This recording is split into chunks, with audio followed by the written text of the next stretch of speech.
Hi friends, welcome back to Mazhathulli creations. ഈ channel നിങ്ങൾ ആദ്യമായിട്ടാണ് കാണുന്നതെങ്കിൽ സബ്സ്ക്രൈബ് ചെയ്യാൻ മറക്കല്ലേ. മുറ്റത്തുനിന്ന് സംസാരിച്ചു കൊണ്ടിരിക്കുകയായിരുന്നു മീനാക്ഷിയും കാർത്തിയും. ആ സമയത്താണ് പോലീസ് അവിടേക്ക് വന്നത്. വളരെ ഗൗരവമായ ഒരു കാര്യം തന്നെയാണ് കാർത്തിയോട് അവർ പറഞ്ഞുകൊണ്ടിരിക്കുന്നത്. ഇതേ സമയം എല്ലാവരും സംസാരിച്ചിരിക്കുകയായിരുന്നു. കുഞ്ഞിൻ്റെ ചോറൂണിനെ കുറിച്ചാണ് സംസാരിക്കുന്നത്. രാജലക്ഷ്മിയും കൈമളും പിന്നെ ജയറാമനും സാവിത്രിയും നന്ദിനിയും മാലതിയും ഉണ്ടായിരുന്നു. കുഞ്ഞിൻ്റെ ചോറൂണ് എവിടെ വെച്ചാണ് നടത്തുന്നത് എന്നുള്ള തീരുമാനത്തിലാണ് എല്ലാവരും. അമ്മയുടെ തിരുനടയിൽ വെച്ച് തന്നെ ചോറ് കൊടുക്കാം എന്നൊക്കെയാണ് അവർ സംസാരിക്കുന്നത്. ആറ്റുകാൽ അമ്മയുടെ ചോറൂണ് ആഘോഷമാക്കണ്ട, നമ്മൾ കുടുംബാംഗങ്ങൾ മാത്രം മതി എന്നും അവർ പറയുന്നുണ്ട്. കുഞ്ഞിൻ്റെ അപ്പൂപ്പനായ ജയറാം തന്നെ ചോറ് കൊടുക്കട്ടെ അല്ലേ രാജലക്ഷ്മി എന്ന് കൈമൾ. ഞാനും അതാണ് മനസ്സിൽ കരുതിയിരിക്കുന്നത് എന്ന് രാജലക്ഷ്മി. കുഞ്ഞിൻ്റെ അച്ഛൻ സ്ഥലത്തുള്ളപ്പോൾ അപ്പൂപ്പനായ ഞാൻ ചോറ് കൊടുക്കുന്നത് എന്തിനാണെന്ന് ജയറാം ചോദിക്കുന്നു. അത് അങ്ങനെ മതി ഏട്ടൻ, ഞങ്ങൾ പറഞ്ഞത് കേട്ടാ മതി കേട്ടോ എന്ന് സാവിത്രി പറയുന്നുണ്ട്. അങ്ങനെ അവർ വളരെ സന്തോഷത്തോടെ സംസാരിച്ചു കൊണ്ടിരിക്കുന്ന സമയത്ത് കാർത്തിയും മീനാക്ഷിയും പിന്നെ പോലീസും അവിടേക്ക് വന്നു. ഇതെന്താ, ഇവര് കാർത്തിയെ കാണാൻ വന്നതാണോ എന്ന് രാജലക്ഷ്മി ചോദിച്ചു. എന്നാൽ മീനാക്ഷിയുടെ മുഖത്ത് വല്ലാത്ത സങ്കടം. എന്താ ആരും ഒന്നും മിണ്ടാതെ നിൽക്കുന്നത്, എന്താണ് കാര്യം എന്ന് കൈമൾ അവരോട് ചോദിക്കുമ്പോൾ CI പറയുന്നു, കാര്യം ഞാൻ പറയാം, എന്നെ ചുമതലപ്പെടുത്തിയ കാര്യം എനിക്ക് പറഞ്ഞല്ലേ പറ്റൂ, നിങ്ങൾ പറഞ്ഞോളൂ, മടിക്കണ്ട എന്ന് ജയറാം പറയുമ്പോൾ CI പറയുന്നുണ്ട്, അത്ര സുഖകരമല്ലാത്ത ഒരു കാര്യമാണ് എനിക്ക് നിങ്ങളോട് പറയാനുള്ളത്. മാധുരി കൊലക്കേസിൽ ഹൈക്കോടതിയിൽ കൊടുത്ത അപ്പീൽ കോടതി പരിഗണിച്ചു. ഇത് കേട്ട് എല്ലാവരും ഒന്ന് ഞെട്ടി.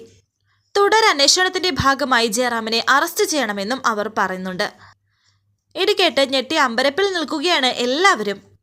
അറസ്റ്റ് ചെയ്യണമെന്നോ എന്ന് പറഞ്ഞ് ചാടി എണീക്കുകയാണ് ജയറാം. അറസ്റ്റ് ചെയ്യാൻ കോടതി ഉത്തരവാണ് എന്ന് CI. വാറന്റുമായിട്ടാണ് ഞങ്ങൾ വന്നിരിക്കുന്നത് എന്നും അവർ പറയുന്നു. ജയറാം നിരപരാധിയാണെന്ന് കണ്ട് കോടതി ഇവനെ വെറുതെ വിട്ടതല്ലേ എന്ന് രാജലക്ഷ്മി ചോദിക്കുന്നു. ആ വിധിക്ക് മേൽ അപ്പീൽ പോയി, ആ അപ്പീലാണ് കോടതി പരിഗണിച്ചിരിക്കുന്നത്. ആരാണ് അപ്പീൽ കൊടുത്തിരിക്കുന്നത് എന്ന് കൈമൾ ചോദിക്കുമ്പോൾ ഒരു ഇന്ദ്രജ നമ്പ്യാർ എന്ന് CI പറയുന്നുണ്ട്.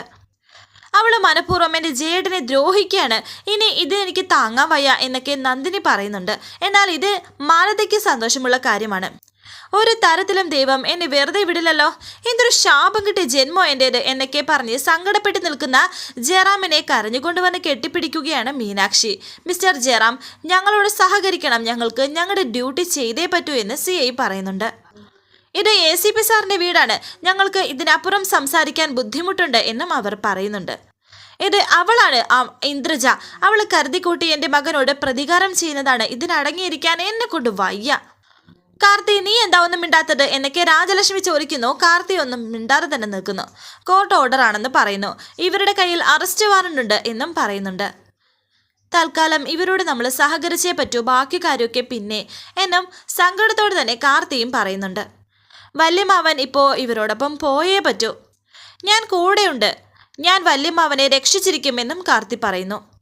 ഞാൻ റെഡിയായിട്ട് വരാമെന്ന് പറഞ്ഞ് കാർത്തി റെഡിയാകാനായി പോകുന്നു. CI ജയറാമിൻ്റെ കയ്യിൽ വിലങ്ങിടുകയാണ്. CI അതിടുന്നത് സന്തോഷത്തോടെ തന്നെയാണ്, കാരണം അത് ഇന്ദ്രജിയുടെ ആൾ തന്നെയാണല്ലോ. എല്ലാവരും സങ്കടത്തോടെ അത് കണ്ടു നിൽക്കുന്നു. ജയറാമിനെ കൊണ്ടുപോവുകയാണ് CIയും പോലീസുകാരും. അങ്ങനെ ഇയാൾ വീണ്ടും ജയിലിലേക്ക്, ഇയാൾക്ക് ജീവിതകാലം മുഴുവനും ജയിലിൽ കിടക്കാനാ വിധി എന്ന് മാലതി മനസ്സിൽ വിചാരിക്കുന്നു. കരഞ്ഞുകൊണ്ട് ജയറാമിനെ എല്ലാവരും നോക്കുന്നുണ്ട്. ആരും വിഷമിക്കേണ്ടതില്ല, ദേവിയോട് കരയണ്ട, ഇത് പുതിയ കാര്യമല്ലല്ലോ എന്ന് ജയറാം പറയുന്നുണ്ട്. അച്ഛാ എന്ന് പറഞ്ഞ് മീനാക്ഷി കരയുന്നു. ദൈവത്തിൻ്റെ ഒരു പരീക്ഷണ വസ്തുവാണ് ഞാൻ, പരീക്ഷിക്കട്ടെ. ഈ പരീക്ഷണങ്ങൾക്കൊടുവിൽ ദൈവം തരുന്ന ഒരു നല്ല കാലം എന്തെങ്കിലും ഉണ്ടാവുമല്ലോ. അമ്മേ, ധൈര്യമായിട്ടിരിക്കണം, എല്ലാവർക്കും എല്ലാ കാലത്തും സങ്കടം മാത്രമായിരിക്കില്ല തരുന്നത്, ഉറപ്പായിട്ടും സന്തോഷവും കാണും. ഞാൻ പോയിട്ട് വരാമെന്ന് ജയറാം സങ്കടത്തോടെ പറയുന്നു. അങ്ങനെ ഇപ്പോൾ ജീപ്പിലേക്ക് കയറ്റി ജയറാമിനെ കൊണ്ടുപോകുന്നു. കാർത്തിയും പെട്ടെന്ന് റെഡിയായിട്ട് അവിടേക്ക് വരുമ്പോൾ വന്ന് പോകാൻ തുടങ്ങുമ്പോൾ പിന്നിൽ നിന്ന് സാവിത്രി വിളിച്ചിട്ട് പറയുന്നു, മോനെ കാർത്തി, നീ വല്യമ്മാവനെ, ഇത് കോടതി വിധിയാണ്, അത് അനുസരിച്ചേ പറ്റൂ, പക്ഷെ വല്യമ്മാവൻ നിരപരാധിയാണ്, അതുകൊണ്ട് തന്നെ വല്യമ്മാവനെ ആർക്കും ഒന്നും ചെയ്യാൻ സാധിക്കില്ല. ആരും കരയണ്ട, സമാധാനമായിട്ടിരിക്കെ, വല്യമ്മാവനെ ഞാൻ രക്ഷിച്ചിരിക്കും, ഉറപ്പ് എന്ന് കാർത്തി പറയുന്നുണ്ട് എല്ലാവരോടും. എന്നിട്ട് കാർത്തി അവിടെ നിന്ന് പോകുന്നു. നമ്മുടെ കുഞ്ഞിന് എപ്പോൾ ചോറൂണ് നടത്താൻ തീരുമാനിച്ചാലും അപ്പോൾ ഈ കുടുംബത്തിലേക്ക് ഒരു ആപത്ത് വന്നു ചേരും. എന്താ അമ്മ ഇത്, എന്താ ഇങ്ങനെ എന്നൊക്കെ സാവിത്രി ചോദിക്കുന്നുണ്ട്. ചോറൂണിന് മുമ്പ് ഇതും ഒരു ദുശകരമാണോ എന്ന് ചോദിക്കുന്നു. എനിക്കറിയില്ല എന്തൊക്കെയാണ് ഇവിടെ സംഭവിക്കുന്നത് എന്ന് രാജലക്ഷ്മി.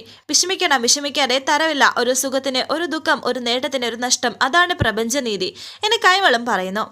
അതുകൊണ്ട് രണ്ടും നമ്മൾ ഏറ്റുവാങ്ങിയേ പറ്റൂ എന്നും അദ്ദേഹം പറയുന്നു. എന്നാൽ വല്ലാത്ത സന്തോഷത്തിൽ പൊട്ടിച്ചിരിക്കുകയാണ് ഇന്ദ്രജ. വെട്ടി വീഴ്ത്തും എല്ലാത്തിനെയും ഞാൻ, അവർ കളിക്കുന്നത് ഇന്ദ്രജയോടാണ് എന്നൊക്കെ ഇങ്ങനെ ഇന്ദ്രജ പറയുന്നു. പിന്നീട് കാണിക്കുന്നത് വൈശാഖിനെയും മൈഥിലിയും. മൈഥിലി ഇപ്പോൾ ആ ഒരു നേരത്തെ ആ സങ്കടമെല്ലാം പോയിരിക്കുന്നുണ്ട്. വൈശാഖ് മദ്യപിച്ചുകൊണ്ട് അവിടെ ഇരിക്കുന്നു. ഊഞ്ഞാലിലിരുന്ന് ഇങ്ങനെ ആടുകയാണ് മൈഥിലി. നീ എവിടെയാടാ എന്ന് ചോദിച്ച് ഇന്ദ്രജ വിളിച്ചു. ഞാനിവിടെ എൻ്റെ ഒരു വീട്ടിലെന്ന് വൈശാഖ്. നിന്റെ ഒരു വീട്ടിലോ? നിനക്കെന്താ 100 വീടുണ്ടോ എന്ന് ഇന്ദ്രജ ചോദിക്കുന്നു. നീ കാര്യം വല്ലതും അറിഞ്ഞോ എന്ന് ഇന്ദ്രജ ചോദിക്കുന്നു. എന്താ ഇന്ദ്രേച്ചി എന്ന് വൈശാഖ് ചോദിക്കുമ്പോൾ ഇന്ദ്രജ പറയുന്നു, എടാ ഒരു ഉഗ്രൻ ഗുഡ് ന്യൂസ് ഉണ്ട്, അത് അറിയണ്ടേ നിനക്ക്? ഗുഡ് ന്യൂസോ? എന്താ അതിങ്ങോട്ട് പറയേച്ചി എന്ന് വൈശാഖ്. എടാ എൻ്റെ അപ്പീലേറ്റു ചെമ്പകമംഗലത്തേക്ക് ഒരു മിസൈൽ. മാധുരി കൊലക്കേസിൽ ജെറമിനെ പിന്നെയും പോലീസ് അറസ്റ്റ് ചെയ്തു. ഇത് കേട്ട് വൈശാഖ് സന്തോഷത്തോടെ പറയുന്നു, വെരി ഗുഡ്, നമുക്ക് ഇതൊന്ന് ആഘോഷിക്കണ്ടേ ചേച്ചി? ഞാൻ ആഘോഷം തുടങ്ങിക്കഴിഞ്ഞു, നിനക്ക് ആഘോഷിക്കണമെങ്കിൽ നീങ്ങു വാ എന്ന് ഇന്ദ്രജ. ഞാൻ വരാൻ ചേച്ചി എന്ന് വൈശാഖും. ചെമ്പകമംഗലം കണ്ണീരിൽ മുങ്ങുന്നു, ജയറാമൻ അറസ്റ്റ് എന്ന് വൈശാഖ് മൈഥിലിയോട് പറയുമ്പോൾ മൈഥിലി പറയുന്നുണ്ട്, നേരോ എന്ന്. മൈഥിലി ഇപ്പോൾ സന്തോഷത്തിലാണ്. വൈശാഖ് കുടിക്കാൻ തുടങ്ങിയപ്പോൾ മൈഥിലി പറയുന്നു, ദേ വൈശാഖെ ഇനി കുടിക്കല്ലേ പ്ലീസ്. ഒരു സന്തോഷത്തിനാണെന്ന് വൈശാഖ്. വേണ്ട എന്ന് മൈഥിലി. എന്നാ ശരി എന്ന് വൈശാഖം. അങ്ങനെ തിരിച്ചു വെച്ചു. മൈഥിലിയോടുള്ള ദേഷ്യമൊക്കെ വൈശാഖിന് പോയി കഴിഞ്ഞിരിക്കുന്നു. ഇപ്പോൾ വീണ്ടും അവർ പഴയതുപോലെയായി. പിന്നീട് കാണിക്കുന്നത് കാർത്തി ജയറാമിൻ്റെ ജാമ്യത്തിന് ശ്രമിച്ചുകൊണ്ടിരിക്കുകയാണ്. എൻ്റെ അങ്കിളായതുകൊണ്ട് ഞാൻ പറയുന്നതല്ല, അദ്ദേഹം 100% ഇൻ്റലിജൻ്റ് ആണ് എന്നൊക്കെ പറഞ്ഞിട്ട് കാർത്തി DGPയോട് സംസാരിക്കുന്നുണ്ട്. അദ്ദേഹത്തിനും അറിയാം ജയറാമൻ തെറ്റുകാരനല്ല എന്ന്. പക്ഷേ കോടതിക്ക് ബോധ്യപ്പെടണം. എനിക്ക് മനസ്സിലാക്കിയിടത്തോളം ജയറാമിനെതിരെയാണ് തെളിവുകളെല്ലാം. എന്തായാലും നിങ്ങൾ നല്ലൊരു വക്കീലിനെ കണ്ടുപിടിച്ച് കാര്യങ്ങൾ മുന്നോട്ട് കൊണ്ടുപോകണം എന്നും പറയുന്നുണ്ട് അദ്ദേഹം. ഓക്കെ എന്ന് പറഞ്ഞിട്ട് കാർത്തി അവിടെ നിന്ന് പോകുന്നു. അവിടേക്ക് വക്കീലെത്തിയിരിക്കുന്നു. ആ പോയ കക്ഷി ചെമ്പകമംഗലത്തേതല്ലേ എന്ന് ആ വക്കീൽ ചോദിക്കുന്നു. അതെ, ചെമ്പകമംഗലത്തെ തന്നെയാണ്, എൻ്റെ സബോർഡിനേറ്റാണ് എന്നൊക്കെ പറയുന്നുണ്ട്. ചെമ്പകമംഗലത്തെ പ്രശസ്തമായ ഉടവാളിലെ അതിൻ്റെ ഒരു റിസീവർ കൂടിയാണ് ഞാൻ എന്ന് വക്കീൽ പറയുന്നു. ആ വാളിന് കോടികൾ വില വരുന്നു എന്നാണ് ഞാൻ കേട്ടിരിക്കുന്നത് എന്ന് DG. അതിൻ്റെ മൂല്യം എന്താണെന്ന് കറക്റ്റായിട്ട് ഇതുവരെ തിട്ടപ്പെടുത്താൻ സാധിച്ചിട്ടില്ല. പിന്നെ ഞാൻ ഇപ്പോൾ വന്നത് മറ്റൊരു ഡീറ്റെയിൽസ് അറിയാനാണ് എന്നൊക്കെ പറയുന്നു. അങ്ങനെ അവരിങ്ങനെ സംസാരിച്ചിരിക്കുകയാണ്. സാറ് ആ കേസിൻ്റെ ഡീറ്റെയിൽസ് ഒന്ന് പറയാൻ പറയുന്നു. ആ സമയത്ത് അനന്തഗോപനൊരു ഫോൺ വരികയും പുറത്തേക്ക് പോവുകയും ചെയ്യുന്നു. വിളിക്കുന്നത് ഇന്ദ്രജിയാണ്. ഞാനിപ്പോൾ കമ്മീഷണർ ഓഫീസ് വരെ ഒന്ന് വന്നതാണ്. എൻ്റെ ഒരു ഫ്രണ്ടാണ് കമ്മീഷണർ. വന്നതുകൊണ്ട് ഒരു പ്രയോജനമുണ്ടായി എന്നൊക്കെ അനന്തഗോപൻ പറയുന്നു. അമ്മാവനും ഭാര്യ പിതാവുമായ ജയറാമനെ എങ്ങനെയെങ്കിലും ഒന്ന് പുറത്തിറക്കാൻ വേണ്ടിയിട്ട് പരക്കം പായുന്ന ACP ഞാനിവിടെ കൊച്ചു കണ്ടു. അതിനെ ACP അല്ല DGP വിചാരിച്ചാലും വല്ല രക്ഷയുണ്ടോ? കേസ് അങ്ങ് പോയില്ലേ? മണിച്ചിത്ര താഴിട്ടല്ലേ നമ്മൾ അവനെ പൂട്ടിയത്. ഇനി അടുത്ത കാലത്തൊന്നും അവൻ പുറത്തിറങ്ങില്ല എന്ന് ഇന്ദ്രജ പറയുന്നു. ഇനിയിപ്പോൾ അതല്ല, അതൊക്കെ മേലെ കയറി വക്കീലെ അവൻ വെട്ടുമോ എന്നൊക്കെ ഇന്ദ്രജ ചോദിക്കുമ്പോൾ വക്കീല് പറയുന്നു, എവിടുന്ന്? ഈ പോലീസുകാരെ വിചാരിച്ചാലൊന്നും അവൻ ഇനി രക്ഷപ്പെടുത്താൻ കഴിയില്ല. കളി ഇനി ഞങ്ങൾ വക്കീലന്മാരുടെ കോർട്ടിലാണ്. അത് ഞാൻ നോക്കിക്കോളാം മേഡം, ധൈര്യമായിട്ടിരിക്കെ എന്ന് പറയുന്നു. എനിക്ക് ഒരു ധൈര്യക്കുറവുമില്ല. ജയറാം അകത്തായതോടുകൂടി ആദ്യ ഭാഗമല്ലേ ആയിട്ടുള്ളൂ. രണ്ടാമത്തെ വെടിമരുന്ന് വക്കീലിൻ്റെ കയ്യിലുണ്ടല്ലോ. ഇനിയിപ്പോൾ ഈ സഖ്യം വിജയം കണ്ടേ പിരിയുന്നുള്ളൂ എന്നും അനന്തഗോപൻ പറയുന്നു. നമ്മളിനി പിരിയുന്നില്ലല്ലോ. പിന്നെ മറ്റൊരു കാര്യം കൂടി പറയാനുണ്ട് എന്ന് ഇന്ദ്രജ. അങ്ങനെ കാര്യങ്ങളെല്ലാം പറയുകയാണ് ഇന്ദ്രജ അനന്തഗോപനോട്. പിന്നീട് കാണിക്കുന്നത് രാത്രിയിൽ. കാർത്തിമോനെ ഇതുവരെ കണ്ടില്ലല്ലോ കൈമളേട്ട എന്ന് ടെൻഷനോടെ രാജലക്ഷ്മി പറയുന്നു. അവൻ വരും, ജയറാമിനെ ജാമ്യത്തിൽ ഇറക്കാനുള്ള എന്തെങ്കിലും വഴി കണ്ടെത്തിയിട്ടേ അവൻ വരൂ എന്ന് കൈമൾ പറയുന്നുണ്ട്.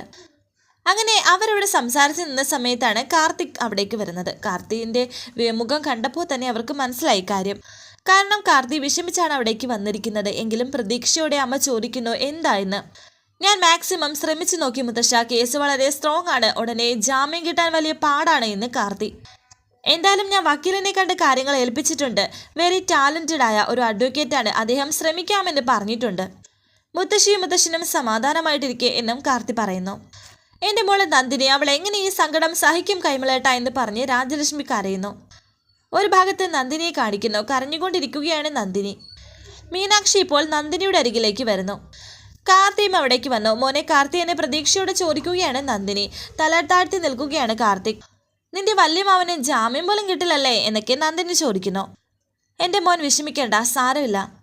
എനിക്കിപ്പോൾ ഇതൊരു ശീലമായിപ്പോയി. ജീവിതം മുഴുവനും കണ്ണുനീര് കുടിച്ച് കുടിച്ച് ഇനി കരയാതെ ജീവിക്കാൻ വയ്യാതായി എന്ന് നന്ദിനി സങ്കടത്തോടെ പറയുന്നു. മൈഥിലി എങ്ങനെയെങ്കിലും ചെമ്പകമംഗലത്ത് വരാനുള്ള ഒരു തന്ത്രത്തിലാണ്.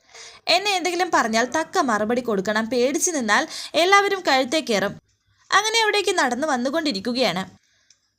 ഇപ്പോൾ അകത്തേക്ക് കയറി വരുന്നു. ഇതെന്താ ചത്ത വീട് പോലെ? ഓ, ആ ജയറാമിനെ പോലീസ് കൊണ്ടുപോയ സങ്കടത്തിലായിരിക്കും എല്ലാം എന്ന് മൈഥിലി വിചാരിക്കുന്നുണ്ട്. അത് നന്നായി. ചോദ്യം പറച്ചിലും ഒന്നുമില്ല, വിചാരണയ്ക്കും ആരുമില്ല. അങ്ങനെ മൈഥിലി അകത്തേക്ക് പോകുന്നു. രണ്ടുപേരും രാജലക്ഷ്മിയും കൈമളും ഒന്നും മിണ്ടാതെ സങ്കടത്തോടെ അവിടെ ഇരിക്കുന്നുണ്ട്. വരാനിരിക്കുന്ന പുതുപുത്തൻ എപ്പിസോഡുമായി വീണ്ടും കാണാം. Thank you for watching. Please subscribe, like, share my channel.